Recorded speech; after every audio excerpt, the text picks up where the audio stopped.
Hello beer lovers, welcome to my channel. Video शुरू करने से पहले जो कोई भी मेरे चैनल में नए हैं, प्लीज़ जाते टाइम मेरे चैनल को सब्सक्राइब ज़रूर करके जाइए और वीडियोस पसंद आते हैं तो वीडियो पर एक लाइक कमेंट करके वीडियो को शेयर ज़रूर कीजिए और जितने भी बैकग्राउंड नॉइस है प्लीज़ उन्हें इग्नोर कीजिए। चलिए शुरू करते हैं माफिया वंशन फैन फिक्शन माई माफिया फियांसे के नेक्स्ट पार्ट को। लास्ट पार्ट में हमने देखा था कि विंग लैन चिरन से मिला था। वही उन्होंने विंग को बताया था कि क्यों लैन जैन चिरन से नफरत करता है, कैसे उन दोनों का रिश्ता खराब हो चुका है, लैन जैन चिरन से कितना नफरत करने लगा है। लैन चिरन ने विंग को बताया था कैसे लैन जैन सिर्फ उनके क्लोज नहीं था पर अपने ग्रैंडफादर और मदर के बहुत ज्यादा ही क्लोज था। पर जब वो 13 साल का हुआ था, एक गलतफहमी के कारण लैन चिरन ने लैन जैन को लंदन सबसे दूर भेज दिया था, जहाँ लैन जैन अपने मदर और ग्रैंडफादर के लिए पूरी तरह से पॉजिटिव था और ऑब्सेस्ड था। वो हद से ज्यादा प्यार करता था अपने फैमिली से और उनके खिलाफ एक वर्ड भी नहीं सुन सकता था। लैन जैन को एक छोटे बच्चे ने बस उसके फैमिली के बारे में कुछ कहा था और जिस वजह से लैन जैन ने उस बच्चे को मारा था। दोस्त उस बच्चे का ही था, लेकिन लैन चिरन ने तब लैन जैन की एक भी बातों को ना सुनकर उसे लंदन भेज दिया था और जिस वजह से वांगची उनसे नफरत करने लगा था। उसके बाद उसे बीपीडी का प्रॉब्लम समय के साथ साथ और भी बढ़ चुका था। इस वजह से वो अपनी फैमिली के लिए और भी प्रोटेक्शन और ऑब्सेस हो चुका था और उतने ही गहरी नफरत लैन चिरन से करने लगा था। और जब उस मर्डर इंसिडेंट में जिस इंसिडेंट में लैन जैन ने अपने ग्रैंडफादर को खो दिया था और लैन जैन की माँ कोमा में चली गई थी, उस इंसिडेंट के बाद से तो वांगजी का नफरत लैन चिरन के लिए और भी बढ़ गया था। वांगजी कभी भी मिस्टर लैन से सीधा मुंह बात करना तो दूर की बात, उन्हें देखना भी नहीं चाहता था। पर लैन चिरन एक बार अपने बेटे से बात जरूर करना चाहता था, उससे माफी मांगना चाहता था, पर ऐसा अभी तक नहीं हुआ। उनकी सारी बात सुनकर विंग ने बस नोट किया था और वहां से अपने लेक्चर अटेंड करना है ये बोलकर चला गया था। अब आगे विंग अपने कॉलेज का एक बचे हुए लेक्चर्स को कंप्लीट करके सीधा वहां से निकल जाता है। वो पूरे रास्ते लैन जैन के बारे में ही सोच रहा था। वो जानता था फैमिली एक पर्सन के लिए कितनी हद तक इम्पोर्टेंस रख सकते हैं। वो आज काफी जल्दी आ गया था अपने घर। वो सीधा घर पहुंचकर फ्रेश होता है। वो पूरे टाइम लैन जैन के मेंटल कंडीशन के बारे में ही सोचे जा रहा था। उसके दिमाग में बहुत कुछ चल रहा था। वो एक रिलैक्सिंग कोल्ड शावर लेता है और आकर अपने स्टडी टेबल पर बैठ जाता है। वो अपने फोन को वाइब्रेशन मोड पर रखकर पढ़ने बैठ जाता है। जब से विंग की लाइफ में वांगजी आया है, विंग की लाइफ पूरी तरह से चेंज हो गई है 360 डिग्री। जो विंग सिर्फ अपने स्टडी और अपने गोल्स के बारे में ही सोचा करता था, लेकिन अभी उसकी पर्सनल लाइफ भी काफी कॉम्प्लिकेटेड हो गई है, जिस वजह से वो अपने स्टडीज में बिल्कुल भी टाइम नहीं दे पा रहा था। वो हर बार कोशिश करता था कि वो बिना किसी डिस्टरबेंस के सिर्फ अपने स्टडीज पर ही फोकस करे, पर वो कर ही नहीं पा रहा था। आज उसने डिसाइड कर लिया था कि वो किसी भी कीमत पर आज अपने स्टडीज को बीच में नहीं छोड़ेगा। वो कंटिन्यूसली 5 घंटे से पढ़ रहा था। इस बीच उसके फ़ोन पर कई सारे मैसेजेस आ रहे थे। जब वो फ्री होता है अपने स्टडीज से, तब वो अपने फ़ोन में देखता है जहाँ कई सारे मिस कॉल थे और कई सारे मैसेजेस थे जो लैन जैन के ही थे। उसने उन सभी मैसेजेस को खोला। हाय स्वीट हार्ट, कैसे हो तुम? आज कुछ जल्दी ही घर नहीं चले गए? मैं तुम्हें पिक करने आया था। तुम कहाँ हो? क्या तुम मुझसे नाराज हो sweet heart? Sweet heart, I am sorry, मैंने तुम्हें हर्ट कर दिया क्या? क्या हुआ है? क्यों तुम रिप्लाई नहीं कर रहे हो और क्यों कॉल भी पिक नहीं कर रहे हो? क्या तुम उनकी बातों की वजह से मुझे नेग्लेक्ट कर रहे हो? मैं तुम्हारे घर आ रहा हूँ। ये सारी मैसेजेस पढ़कर विंग के फेस पर एक स्माइल आ गई। उसने खुद से कहा, चाहे तुम कैसे भी क्यों ना हो, पर तुम मेरे माफिया फियांसे हो। मुझे नहीं लगता तुम कभी मुझे हर्ट भी करोगे। वो ये सोचते हुए ही जैसे ही वांगजी का कॉल को काटने वाला होता है, तभी उसे अपने घर के नीचे कार की रुकने की साउंड आती है। उसे देखने के लिए विंग अपने बेडरूम की विंडो को ओपन करके नीचे देखता है तो वहाँ लैन जैन की ही कार थी, जिससे लैन जैन जल्दी से बाहर निकलता है और विंग के घर के अंदर जाने लगता है। विंग जब तक नीचे जाकर डोर ओपन करने वाला होता है, तभी वो देखता है कि चिंग ने डोर ओपन कर दिया है। तो विंग जल्दी से अपने रूम में घुसकर अपने डोर को बंद करने ही वाला होता है। लैन जैन काफी जल्दी उसके डोर पर नॉक करने लगता है। विंग ने जैसे ही डोर ओपन किया, लैनजन ने बिना कुछ सोचे समझे उसे टाइटली हक कर लिया। उसकी फीलिंग को समझते हुए विंग ने भी उसे हक कर लिया। 10 मिनट तक दोनों एक दूसरे को टाइटली होल्ड किए हुए थे। लैनजन कहता है, तुम मेरे कॉल को क्यों नहीं पिक कर रहे थे? तुम्हें पता है ना मैं कितना टेंस्ड हो जाता हूँ। विंग ने कहा, आई एम रियली सॉरी लैनजन। वो बस मैं वो बस स्टडी में इतना ज़्यादा बिजी हो गया था कि मैंने फ़ोन चेक ही नहीं किया था और मैं अभी तुम्हें ही मैसेज करने वाले था। लैनजन ने बिना कुछ रिएक्ट किए विंग को किस करने लगा। वो काफ़ी डीप हंग्रीली और पैशनेटली किस कर रहा था। लैनजन विंग के लिप्स को पूरी तरह से लिक सक बाइट कर रहा था। उसने विंग के लोअर लिप्स पर थोड़ी जोर से ही बाइट किया, जिससे विंग का माउथ थोड़ा सा ओपन हो गया और इसका फायदा उठाकर लैनजन ने अपने टंग को विंग के माउथ में डाल दिया और उसे एक्सप्लोर करने लगा। लैनजन काफी डेस्परेटली विंग को किस कर रहा था। 15 मिनट तक कंटिन्यूसली किस करने के बाद विंग जब ब्रेथलेस होने लगा था, लैनजन ने तब जाकर उसे छोड़ा था और उसके फोरहेड से अपना फोरहेड लगाकर दोनों हेवनली ब्रेथ लेने लगे थे। लैनजन ने कहा, मुझे लगा कि तुम मुझसे दूर हो रहे हो। वो तुमसे मिलने आए थे, है ना? विंग ने कहा, कौन? लैनजन ने कहा, मिस्टर लैनचिलन। विंग ने लैनजन के हाथों को पकड़ा और लैनजन को बेड पर ले जाकर बैठ गया। विंग ने कहा, क्या तुमने मेरे पीछे स्पाई लगाया है? तुम्हें कैसे पता मिस्टर लैन मुझसे मिलने आए थे? लैनजन अपना सर नीचे करके बैठा हुआ था। लैनजन ने कहा, वो बस मैं देखो मैं सॉरी फील नहीं करता। मैंने तुम्हारे पीछे स्पाई नहीं, एक बॉडीगार्ड रखा हुआ है जो तुम्हें प्रोटेक्ट कर सके। मैं जानता हूँ तुम कैपेबल हो, पर मैं एक माफिया हूँ। मैं नहीं चाहता मेरी वजह से तुम कभी हर्ट हो। मैं नहीं चाहता कि तुम्हें कोई प्रॉब्लम फेस करनी पड़े मेरी वजह से। विंग मेरे लाखों दुश्मन है।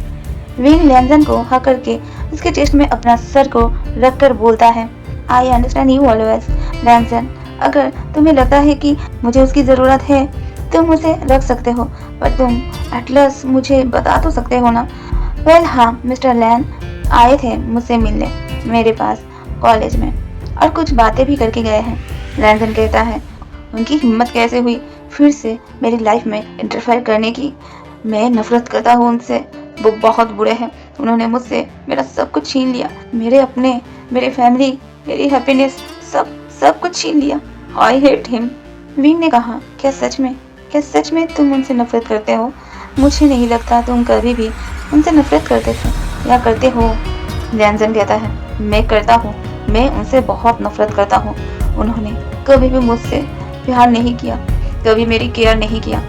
जब भी मुझे, मेरे ग्रैंडफादर को और मेरी मदर को उनकी ज़रूरत होती थी, वो कभी भी हमारे साथ नहीं होते थे। वो हमेशा हमसे दूर रहते थे, आते थे, कुछ गिफ्ट देकर जाते थे। उन्हें क्या लगता है प्यार को पैसे से खरीदा जा सकता है? विंग ने कहा, लैनजन, प्यार को पैसों से नहीं खरीद सकते हैं, पर कभी न कभी खुशियाँ पैसों से खरीदना पड़ती है। तुम्हारे पास एटलस वो है जिसे तुम अपना कह सकते हो। मैं मानता हूँ उन्होंने कभी तुम्हारी ज़रूरी समय में तुम्हारा साथ नहीं दिया, पर क्या वो कभी भी तुम्हारा साथ नहीं देते थे? क्या आज भी वो तुम्हें अपना बेटा नहीं कहते हैं?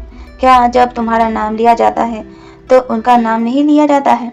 लैनजन कहता है, पर तुम्हें उन्होंने बताया है कि नहीं? उन्होंने कैसे मुझे मेरी फैमिली से दूर किया? जब मदर को मेरे बात के टाइम उनकी ज़रूरत थी तब भी वो अपने बिजनेस में थे। उनके लिए हमेशा उनका बिजनेस ही सबसे पहले आता है। तुम्हें पता है मदर भी एक एक्ट्रेस थी, पर वो हमेशा सब कुछ बैलेंस करती थी। पर लैन कुलन ने कभी मुझे टाइम नहीं दिया था, तो आज मुझसे वो कुछ कैसे उम्मीद कर सकते हैं? क्या तुम्हें पता है उनकी एक बिजनेस की वजह से मेरे ग्रैंडफादर की मौत हो गई थी। मेरे ग्रैंडफादर ने हमेशा मुझे एक फादर की तरह प्यार किया था। मैंने अपनी लाइफ का सबसे ज़्यादा टाइम अपने फैमिली के बिना बिताया था। उन्होंने जब उस समय मेरी बातों को ना सुनकर, मुझ पर ट्रस्ट ना करके मुझे कहीं और भेज दिया था, तो वो मुझसे कुछ कैसे रिस्पेक्ट कर सकते हैं? विंग ने कहा, आई नो लैनजन, बहुत हर्ट होता है जिसे आप अपना कहते हो, पर वो आप पर ना ट्रस्ट करके बाकी लोगों की बातों पर ट्रस्ट करता है। ये बोलते हुए उसकी आंखों भी भारी हो गई थी। उसके भी आंखों में दर्द साफ दिखाई दे रहा था। तुम्हें पता है लैनजन, हमारे पास जो है वो कई सारे लोगों के पास नहीं होता है। तुम वो खो रहे हो जिसे पाने के लिए कई सारे लोग रोते हैं, बैक करते हैं, पर तब भी वो उन्हें नहीं मिलता। लैंजन ने कहा, मुझे नहीं पता तुम क्या कह रहे हो। वो इंसान लैंड कुरन मेरे लिए कुछ भी नहीं है। अगर मेरे ग्रैंडफादर ने मुझसे नहीं कहा होता कि मैं लैंड हाउस में ही रहूं, तो मैं कब का उस इंसान को देखना भी बंद कर देता। विंग ने कहा, लैंजन, तुम ये झूठ मुझसे बोल रहे हो या खुद से? तुम अच्छे से जानते हो तुम उनसे नफरत नहीं करते, बल्कि आज भी उनके प्यार के लिए क्रेविंग करते हो। तुमने कहा ना लैंजन कि वो तुम्हारे पास नहीं थे, पर तुम बताओ, क्या तुम्हारे फादर जब तुम्हारी मदर के साथ रहते थे, क्या वो उनकी केयर नहीं करते थे, उनसे प्यार नहीं करते थे? क्या उनकी हैप्पीनेस का ख्याल नहीं रखते थे? क्या सच में वो एक अच्छे फादर और एक अच्छा सन, एक अच्छे हस्बैंड नहीं थे? तुम्हें पता है मेरे फादर मेरे आसपास के सभी लोगों से नफरत करते हैं। मैं तुमसे पूछना चाहता हूँ, क्या तुम्हें अगर कोई पूछे कि क्या तुम्हारे फादर तुम्हें अपने आप को फादर कहने का राइट नहीं देते थे? वो सिर्फ एक बार चाहते हैं कि तुम उन्हें अपना फादर कहो। वो हमेशा तुम्हारे लिए टेंस रहते हैं, तुम्हारे प्रोटेक्शन के लिए हर बार हर चीज करते हैं। लैंजन कहता है, मुझे नहीं जानना है ये सब बकवास है। मैं कभी भी उनकी गलतियों के लिए उन्हें माफ नहीं कर सकता। उनकी एक लापरवाही ने मुझसे मेरा सब कुछ छीन लिया। जो मेरे पास बचा हुआ था, जो मेरे लिए सबसे इम्पोर्टेंट था, वो मेरी माँ है, और मेरी माँ अभी कोमा में है। मैं कैसे माफ कर दूं? मैं कैसे माफ कर दूं उन्हें आज? मैं कैसे माफ करूं? विंग ने कहा, लैंसन, तुम्हें क्या लगता है तुम उन्हें हेट कर सकते हो? उनसे आज भी तुम उतनी ही केयर करते हो, रिस्पेक्ट करते हो, वरना तुम उनके साथ अपने गार्ड्स को कभी नहीं रखते। मैं जानता हूँ जो सभी गार्ड्स मिस्टर लैंड के साथ रहते हैं, उनमें से 2 गार्ड आपके हैं। अब चाहे ना भी उन्हें ब्लेम कर लो, पर आपका दिल जानता है आप उन्हें भी अपना फादर मानते हो। आप गिल्ट में हो कि आप अपने फैमिली को नहीं बचा पाए। आप एक बार सोच के देखिए, क्या आपके ग्रैंडफादर या फिर आपकी माँ ये चाहते कि आप अपने फादर से इतना दूर हो जाए? लैंजन ने कहा, रिंग, मेरी मदर चाइना की बेस्ट एक्टर थी। उन्होंने 2 बार बेस्ट एक्ट्रेस का अवार्ड भी जीता था। उनकी हर मूवी हिट होती थी, पर मेरे डैड के लिए उन्होंने अपने करियर को छोड़ दिया, पर उन्होंने कभी भी मेरे मदर को अप्रिशिएट नहीं किया। विंग ने लैंजन के पूरे फेस को अपने दोनों प्लान में ले लिया और उसकी आंखों में देखते हुए कहा, लैंजन, क्या तुम्हें सचमुच लगता है कि तुम्हारी मदर तुम्हारे फादर के साथ हैप्पी नहीं थी? क्या कभी तुमने अपनी मदर से पूछा था कि क्यों उन्होंने एक एक्ट्रेस बनने के अपने सपने को छोड़ा? क्या वो आपको और मिस्टर लैंड से झगड़ा या फिर नफरत करती थी, या फिर खुश थी? लैंजन, तुम्हें पता है शायद तुम्हारे पॉइंट ऑफ व्यू से तुम्हारे फादर गलत है, पर हो सकता है वो ऐसा ना हो। तुम्हें पता है मेरे लाइफ में भी एक ऐसा इंसान था जो मेरे और मेरे भाई के लिए अच्छा फादर नहीं बन पाए थे। वो एक अच्छा फादर नहीं थे अपने बच्चों के लिए, और ना ही मेरी माँ के लिए एक अच्छा हस्बैंड, और ना ही मेरे ग्रैंडफादर के लिए एक अच्छा बेटा। तुम्हारे फादर भी ऐसे ही है क्या? क्या वो भी इतने ही नफरत करते हैं आपसे? मुझे ना आपसे जेलस फील होता है। आपके पास एक फादर है जो एटलस आपके साथ तो है, आपके पास तो है, आपकी केयर तो करता है। आपने कभी उनका पॉइंट जानने की कोशिश ही नहीं की। एक बार उनके पॉइंट को जानिए, आपकी सोच शायद थोड़ी सी ही सही बदल जाए। मेरे पास खोने के लिए कुछ नहीं है, पर आपके पास बहुत कुछ है। लैंसन, कोशिश कीजिए वो चीज़ कभी भी आपसे दूर ना जाए। और रही बात माफिया की, तो मैंने आपको अपने माफिया फियांसे के तौर पर एक्सेप्ट कर लिया है।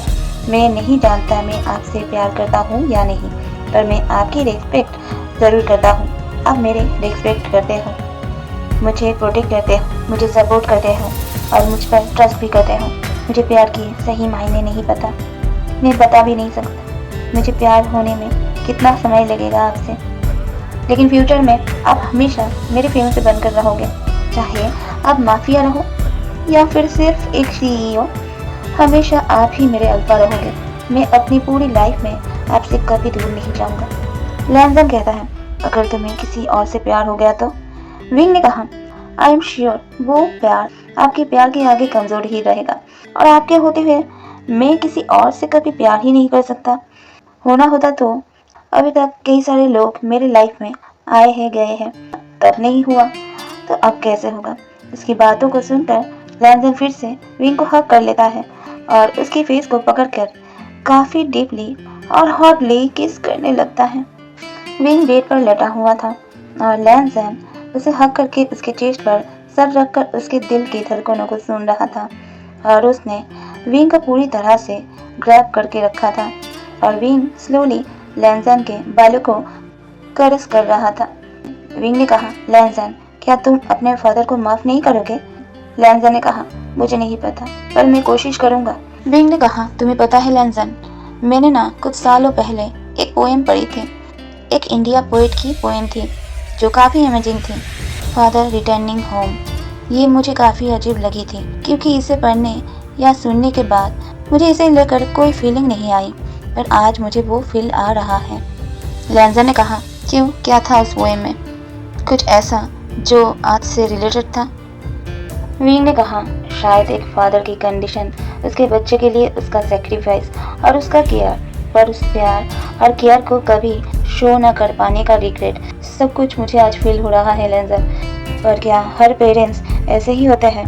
और अगर होते हैं तो मेरी लाइफ में क्यों नहीं है? तुम्हें पता है लैंजन, मैं जब यहाँ आकर रहना शुरू किया था ना, मैंने अपने आइवन का ख्याल एक फादर की तरह रखना चाहा था, पर अब मैं आइवन का मदर भी हूँ और फादर भी। वो मेरी पूरी फैमिली है। लैंजन कहता है, बनी कभी कभी सारे रिश्ते एक रिश्ते की कमी पूरी नहीं कर पाते और कभी कभी एक रिश्ता सभी रिश्ते की कमी को पूरी कर देता है।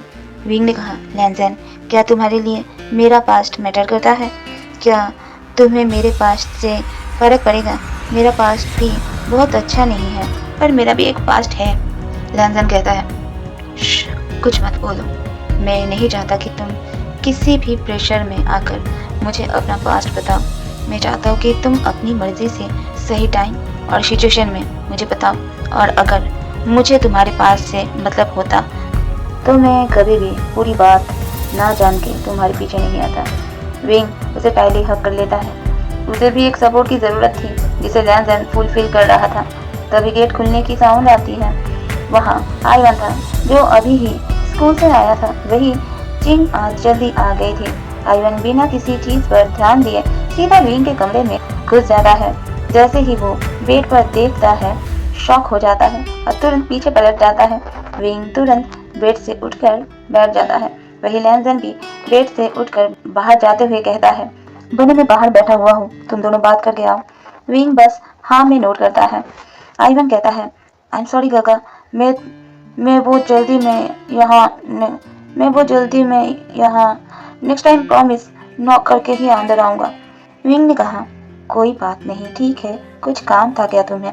आइवन ने कहा, हाँ गगा, आज मेरा एक दोस्त आने वाला है। आपको पता है गगा, वो लड़का ना इंडियन है, और जब आज हमें अपना ग्रुप प्रोजेक्ट मिला था तो मैंने उसे कहा कि मेरे गगा एक पेंटर है, तो हमने सोचा कि आप हमारी हेल्प कर दोगे।